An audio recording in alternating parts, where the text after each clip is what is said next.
Welcome to our channel. Today we how to fix Avast Antivirus settings, full guide step by step clearly.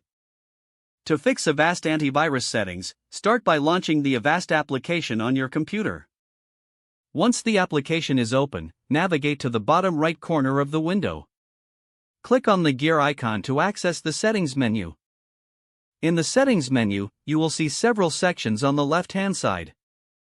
Select General to view options related to general settings. Under General, check for any updates by clicking on Update. If there are available updates, follow the prompts to install them. Next, go to the Protection section on the left-hand side.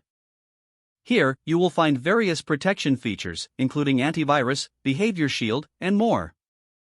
Click on Antivirus to adjust its settings. Ensure that the real-time shield is enabled for maximum protection. If you want to customize how Avast scans your files, select Scan from the Protection section. Here, you can change settings for your virus scans, such as scheduling and scan types. Return to the main settings menu and click on Privacy. In the Privacy section, adjust the settings for your data sharing preferences. If you want to enhance your web protection, go to Web Shield under the Protection section. Make sure that the Web Shield is activated to help stay safe while browsing. Next, navigate to File Shield to ensure that it is also enabled for file protection. If you encounter any specific issues, go to the Troubleshooting section.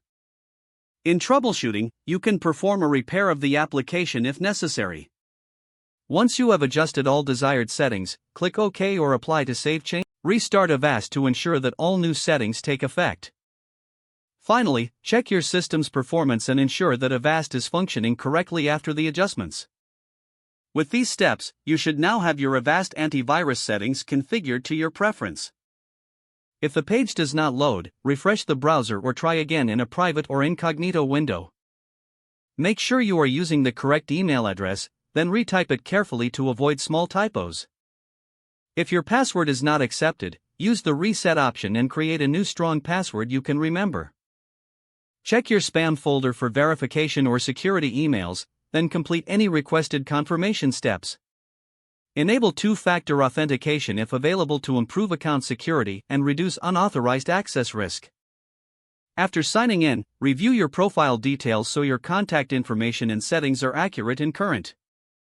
Don't forget to like this video and subscribe to our channel for more step-by-step tech guides.